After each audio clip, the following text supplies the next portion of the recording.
Neste mês do Dia Internacional da Mulher, a JF TV Câmara preparou uma programação especial que exalta a luta por igualdade de gênero e luta também por autonomia feminina cada vez maior. Hoje, contamos a história de uma juiz forana de coração que nos dá exemplo de que a conscientização pela igualdade de gêneros não pode parar. Maria Luísa de Oliveira Moraes nasceu numa fazenda em Bicas e veio para Juiz de Fora aos 9 anos de idade para estudar. Aqui ela ficou e conquistou o seu espaço. Farmacêutica e bioquímica, pedagoga e também psicóloga, Maria Luísa foi professora na Universidade Federal de Juiz de Fora por quase 3 décadas e entrou para a política. Ela foi a vereadora com maior tempo de casa na Câmara Municipal. Ao todo foram 16 anos.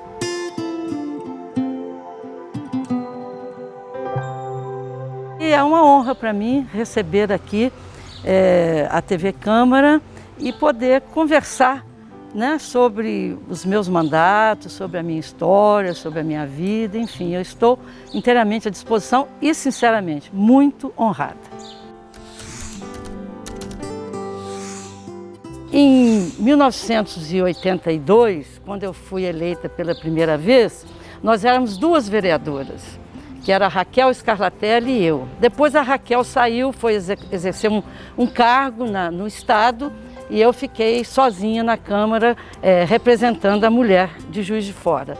No mandato seguinte, que foi até 92, de 89 a 92, nós tivemos 3 vereadoras, que foi a Márcia Bejane, a Cidinha Lozada e eu.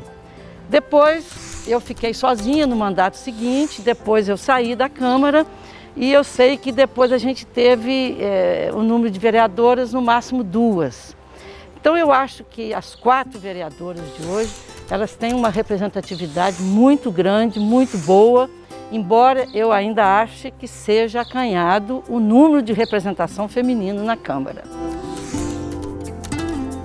É muito interessante porque eu já morava aqui na cidade, né? Você disse aí, eu vim para aqui aos 9 anos, fui interna num colégio chamado Santa Rita de Cássia, em frente ao antigo pronto-socorro, era ali o colégio, e depois passei pelo Santa Catarina, fui interna no Santos Anjos, e minha família mudou para Juiz de Fora e a gente pôde então ficar mais em casa, e eu formei em farmácia e bioquímica, depois fui professora da faculdade.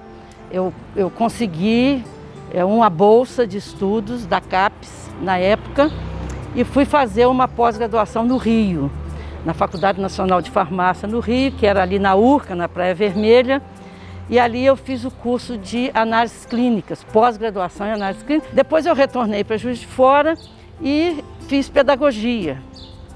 Por que eu fiz pedagogia? Olha bem, eu vou dizer uma coisa aqui que talvez desagrade a muitas pessoas, mas é uma realidade.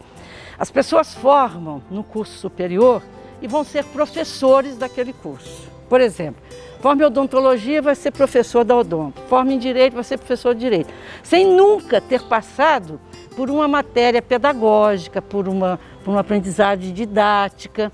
Então, eu senti necessidade disso. E como o curso de pedagogia era à noite na universidade, gratuito, eu entrei, fiz o vestibular e fiz o curso de pedagogia.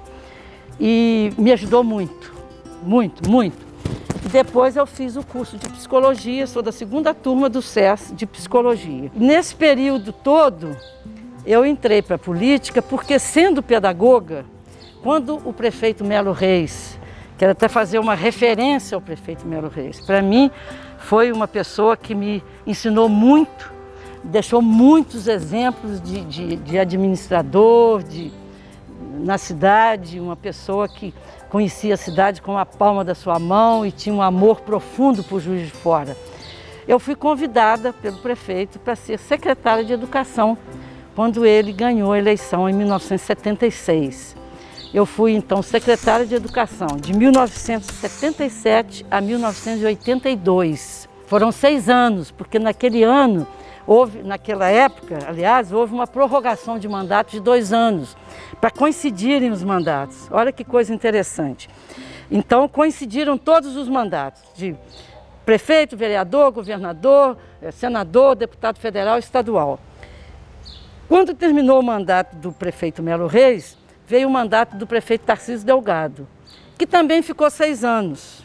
Por quê? Porque eles fizeram exatamente o contrário. Desencontraram os mandatos. Minha passagem pela Secretaria de Educação, modéstia à parte, foi um mandato, foi uma administração exitosa, foi vitoriosa.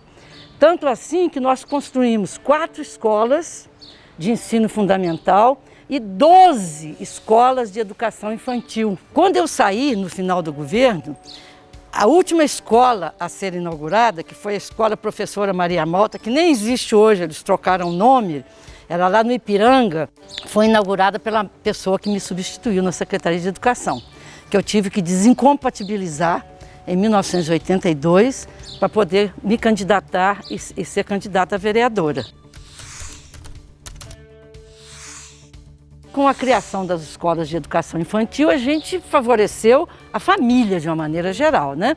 Dentro da família, a possibilidade da mulher sair para trabalhar, para ajudar na manutenção da família, ajudar o marido, né, o esposo na manutenção da família. A luta era muito menor, né? As pessoas, eu acredito, eram muito mais acomodadas, né? Os movimentos feministas eram muito menores, em menor número e em menor intensidade. Eu era bioquímica da Cesama, antigo DAI. Aliás, eu era bioquímica do DAI, depois que se transformou em Cesama. E lá eu tirei licença sem vencimento. Então, que não dava para executar Universidade, Secretaria de Educação e Bioquímica do antigo DAI. Então lá eu fiz uma licença sem vencimento, que quando eu perdi a eleição na Câmara, eu voltei para o meu trabalho. Fui chefe, inclusive, do laboratório de análise de água, ali em Santa Terezinha, quando eu retornei ao trabalho na Cesama.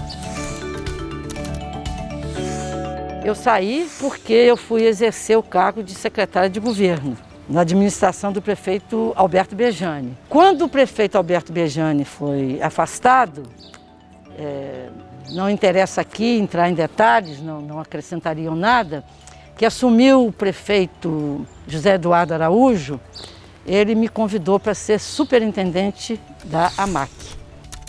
Em 2014, eu fui para a Secretaria de Governo, o secretário era o Figueroa, e para fazer a ligação Câmara-Prefeitura. Então eu fazia o acompanhamento das matérias, né, do Executivo, os pedidos de informação, eu que encaminhava para as secretarias responderem, os requerimentos, enfim, tudo aquilo que tinha de ligação entre a Câmara e a Prefeitura passava por mim, na Secretaria de Governo.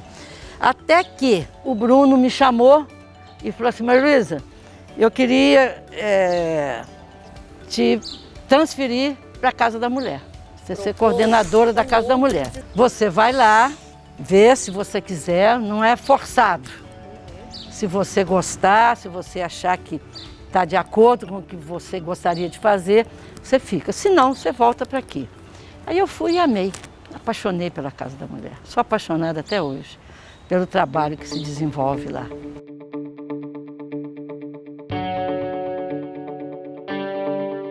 Primeiro mandato de vereadora, com a vereadora Raquel Scarlatelli, nós criamos um grupo de mulheres para estudar exatamente, se empenhar nessa questão da luta da igualdade da mulher.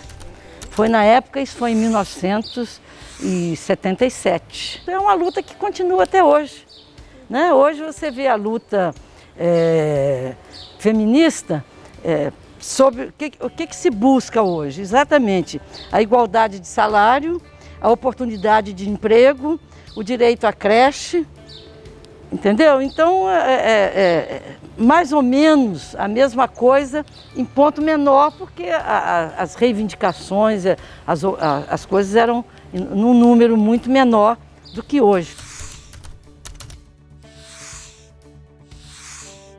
Sinceramente, não me lembro assim de ter sido agressivamente ter sofrido algum preconceito. Posso até ter sofrido algum preconceito, mas que, sinceramente, a mim não me atingiu profundamente, na minha alma, vamos dizer assim, né? Porque é isso que eu te falei, eu sou muito eu, sempre fui muito consciente das minhas opções, das minhas escolhas e sempre assumi tudo o que eu escolhi na minha vida. Vou contar um caso muito importante que aconteceu na Câmara. Logo que a gente assumiu a Câmara, existia um senador no Brasil que estava lutando para a redemocratização para as eleições diretas. Chamava-se Teotônio Vilela. E o Teotônio Vilela, ele estava canceroso e estava percorrendo o Brasil levando essa mensagem da redemocratização. E ele esteve em Juiz de Fora. Eu assentava naquela curva da Câmara, na primeira cadeira perto da porta. E ali sentávamos nós 6. E o Teotônio Vilela veio, foi aquela quantidade de gente, a Câmara lotou de tal forma que o presidente ficou com receio da Câmara, do piso da Câmara não aguentar. Palácio Barbosa Lima, isso. E lá fora a gente não tinha telão, não tinha nada disso. Lá fora lotado de gente. Uma pombinha branca para o Teotônio Vilela soltar a pomba branca, era praxe. E então, no título de cidadão honorário, o presidente apresenta os vereadores para o homenageado. Então ele começou da esquerda. Vereador fulano de tal do MDB, a plateia aplaudiu. Vereadora fulano de tal do MDB, aplaudiu. Vereador fulano de tal. Quando chegou nos vereadores da Arena, vereador fulano de tal da Arena, vereador fulano de tal da Arena, vereadora Maria Luísa da Arena, Foram 6 vaias e 13 aplausos. O Teotônio assistiu aquilo.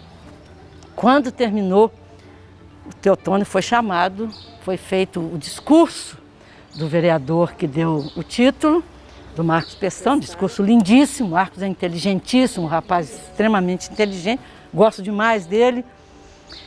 Foi o Teotônio falar. Então, exatamente não são as palavras dele, mas o conteúdo que ele quis colocar. Ele diz assim: eu estou correndo o Brasil carcomido pelo câncer, em favor da democracia, da liberdade. E o que eu assisti aqui não foi um ato democrático. A gente tem que respeitar aqueles que pensam diferente de nós. Então, vereadores da Arena, eu os aplaudo.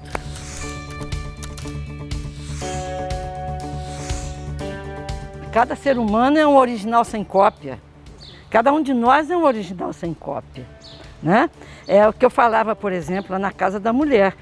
Lá, o tratamento era um tratamento individualizado. Por quê? Cada um tem uma história. Cada ser humano tem a sua história. E cada história de ser humano é diferente umas das outras. Você não tem duas histórias iguais.